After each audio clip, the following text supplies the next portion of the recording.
Saludos amigos y bienvenidos a una nueva edición de Te lo cuento, podcast dedicado a la difusión de la obra narrativa de autores provenientes de distintas partes del Perú. En este episodio tenemos el fragmento Adiós a Tesalia de la obra La novela liberada de Víctor Ruiz Velasco. Espero que sea de su agrado. Hola, ¿qué tal? Mi nombre es Víctor Ruiz Velasco, soy autor de la novela Liberada y el fragmento que van a escuchar a continuación se llama Adiós a Tesalia. Es un texto escrito parodiando la autoficción en clave sin duda alguna melodramática y apelando al arquetipo, ¿no?, de la comunicación epistolar, porque es una persona que podría ser yo, que se está dirigiendo a alguien que podría ser el lector ideal o el oyente que va a prestar atención a las siguientes palabras. Muchas gracias por su atención.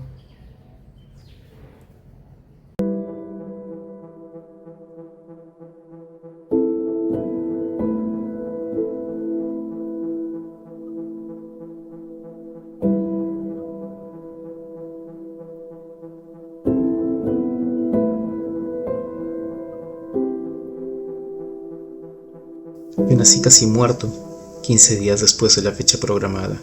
Nací por cesárea, pero no pude ver la cicatriz que le produje a mi madre sino hasta cumplir los 4 años, cuando ella me explicó que por ahí también había nacido mi hermana. Es una herida de amor, y por eso no duele, dijo. Creo que ahí mismo, por esa misma herida, nació también mi culpa. El primer recuerdo que tengo es de cuando tenía 1 año, tal vez 2. En la imagen, mi madre me tiene en brazos y llora. Estamos dentro de un auto y mi abuela llora. Mi tío, el hermano menor de mi madre, baja para empujar el auto. Un escarabajo amarillo que se ha ahogado. Increíblemente, ahora pienso, entiendo que lo hizo para irse y también lloro. Mi padre no está en ese recuerdo. Cuando cumplí 5 años, mi padre nos abandonó. Cogió sus maletas y se fue. Una oración simple. Mi hermana, de solo 3 años, lo entendía todo muy bien y se aferró a sus piernas. Pero él de todos modos se fue y solo atinamos a ver cómo bajaba las escaleras, esperanzados en que estuviera jugándonos una broma, no importaba si cruel, sobre su vida. Pero eso no sucedió. Después de ese día pasaron al menos 4 meses hasta que volvimos a verlo. Para entonces, mi hermana y yo ya habíamos inventado un idioma solo para los dos, uno que ahora no estoy seguro si en verdad hablamos alguna vez. Nunca he tocado este tema con ella ni con nadie. Durante los primeros meses de separación, veía constantemente llorar a mi madre escondida en la cocina, el lugar menos probable donde podía estar. Y es que, a diferencia de las madres de mis compañeros, la mía trabajaba y era la abuela quien nos despedía para ir al colegio, quien nos recibía con la comida caliente luego de clases. Eso no quiere decir que mamá no estuviera, como siempre entendían todos cada vez que trataba de explicar por qué les decía a las 2 mamá, por qué tenía 2 madres. Ella solo trabajaba y llegaba cansada y a veces molesta. En realidad, siempre estaba molesta. Como en cada actuación del colegio, sortearon varios premios en la fijada para el Día del Padre y, como nunca había sucedido antes, salió el nombre de papá entre cientos de nombres posibles. Fui a recoger el premio en su nombre, pero el director decidió castigarlo por no haberse apersonado. Volvió a sortearlo con la finalidad de que un papá comprometido con la educación de su hijo pudiera llevarse el premio. No recuerdo si se trataba de una máquina de afeitar eléctrica o de una cafetera. Lo que no he podido olvidar es que fue la primera vez que sentí un profundo desprecio por papá. Ante los ojos de mis amigos y los mayores, todo lo que habían intuido, lo que seguramente ya hablaban a nuestras espaldas, dejaba de pertenecer al terreno de la especulación. Tenía los mejores trompos, las canicas más brillantes, las únicas cometas hechas industrialmente. Los trompos eran destrozados, pues conjuraban para mandarme a la cocina, y entonces afilaban sus púas en la cera, valiéndose de una generosa ración de saliva y flema. Frotaban hasta dejarlas como clavos que se incrustaban en la piel de mis trompos.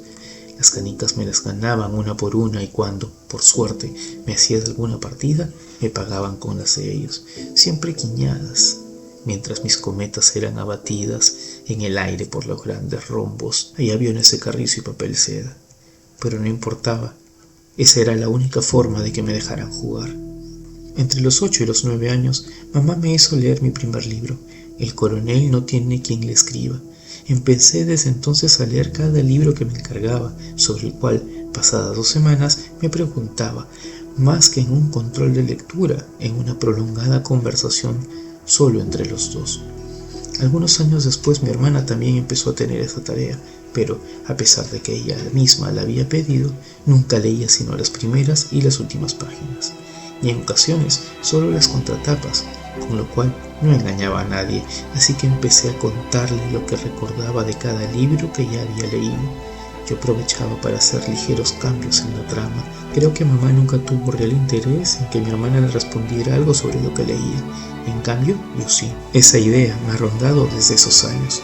Quizá ella vio algo que le hizo entender que mi relación con los libros habría de ser intensa siempre. No sé explicarlo de otra manera, como no sabía si entendía del todo lo que leía. Tal vez fueron esas primeras lecturas de novelas latinoamericanas, quizás los años en que fui leyendo estos libros, alumbrado por largas velas blancas que duraban lo suficiente para avanzar unos cuantos capítulos por noche. Pero la primera relación que tuve con la literatura fue de frustración y de rencor. Pronto el tema del dictador y los indios empezó a agobiarme, a volverme contra sus historias decadentes. El mundo ficcional y el real representaban la misma imposibilidad para procurar una atmósfera siquiera remotamente ideal. Nada cercano a la felicidad, la literatura no era un escape, sino un buceo en la miseria de los hombres. Por esa razón empecé a odiarla. Y es que por esos años no existía nada luminoso en la vida, salvo las explosiones, las cuales se oían muy cerca de casa, casi en la puerta. Pero aquí creo estar falseando el recuerdo. La verdad es que por entonces no tenía conciencia del rostro del miedo, solo del sonido y la sacudida de un golpe brusco. Después el silencio era el preludio que anunciaba la huida a la calle, y es que tras cada estruendo, todas las familias del vecindario salían a las puertas de sus casas, y entonces, con nuestros padres viéndonos, los niños empezábamos a jugar en medio de la oscuridad, sin culpa ni miedo. Yo, que no podía salir casi nunca porque mamá era extremadamente sobreprotectora y yo alérgico a todo, era el más feliz. Y es que después del silencio nada importaba, sino correr para no ser atrapado. Cuando papá empezó a visitarnos, en la misma época en que dejaba de usar esos horribles zapatos blancos que mamó Dios desde siempre, mi hermana y yo empezamos a ser verdaderamente felices. Cada domingo venía a vernos y salíamos a pasear juntos, en familia, aunque ellos no hablaban. Cuando él llegaba, siempre 1 hora después de lo acordado, podíamos divisarlo desde la ventana, atravesar el parque. Mi hermana entonces corría a su encuentro y yo, que en un principio me quedaba en el balcón, terminaba por hacerlo también. No recibía mis besos porque los besos de los hombres son solo para una mujer, decía. Yo sabía que no solo para una, y lloraba. Eso le molestaba. Pasado el llanto caminábamos los 3 juntos, mi hermana y yo, tomados de sus manos. Metros adelante recordaba a mamá y volvía la vista para verla, siempre atrás de nosotros, con la cabeza agacha, como ensimismada, una especie de Eurídice. Las líneas de expresión marcadas en su rostro la hacían verse bastante mayor de lo que era, como la madre de mi padre, comentaría alguna vez un niño del barrio, haciendo eco de lo dicho por su mamá. Yo volvía a ella para evitar que se sintiera triste.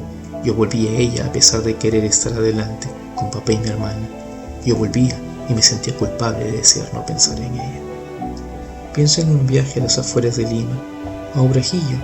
Nada especial, nada. El auto se malogró de regreso y tuvimos que caminar para llegar al taller más cercano. Solo éramos mis papás, mi hermana y yo. En el camino cortamos algunos carrizos para hacer flautas y zarbatanas. No sabía que papá tocaba la flauta, tampoco que supiera hacer una con un carrizo, y a menos que cantara. De todas las canciones que cantamos ese día, solo recuerdo una, Puerto Montt, de los Iracundos. Él también lo recuerda, me lo dijo ahora que se encuentra en UCI, tras sufrir un infarto al miocardio. Tiene miedo, pero no lo dice. Yo tampoco, le digo que tengo miedo, Las fuertes de la familia son mi hermana y mamá. No sé qué más decirle. Entonces vuelvo a hablarle de ese día en Obrejillo y los dos sonreímos. Mi papá ha sacado mi sonrisa. A veces vuelvo a esos años y siento como si usurpara los recuerdos de otro. De aquellos tiempos, en particular, conservo las tardes de domingo y lluvia. Cuando al regresar a casa después del fútbol, el pánico y la desesperación llegaban porque no había hecho la tarea que tenía que presentar el lunes a primera hora. Luego, recuerdo una canción ya vieja para entonces. El soundtrack de mi niñez es el mismo que me acompaña en mi vida adulta, solo que ahora está un poco más ampliado con canciones de Dylan, Bowie y Cohen. Y no solo se restringe a Domenico Madungo, Camilo Sesto y toda esa larga lista de cantantes que mi madre escuchaba en las radios, que ya entonces nombraban a esta producción como música del ayer. Y entonces comprendo, es el único recuerdo que en verdad siento fue mío, el de la desesperación, el miedo y la culpa. El resto de cosas simplemente se sucede como una película muda y no llego a distinguir los matices y sutilezas de mi propia vocación. No logro conectar esa vida con mi vida. Hace mucho que no lo logro, pero la aprensión de no tener la tarea lista un domingo por la tarde en lluvia es la misma que siento ahora al escribir estas líneas e intentando responder tu pregunta, Odette. Y la verdad es que no sé si habrá lluvia allá afuera que termine por hacer más trágica esta escena. Un hombre intenta hablar de sí mismo cuando niño, tratando de evitar convertirse en uno. Adiós a Tesalia. Fragmento perteneciente a la obra La novela liberada de Víctor Ruiz, obra publicada por Narrar Editorial.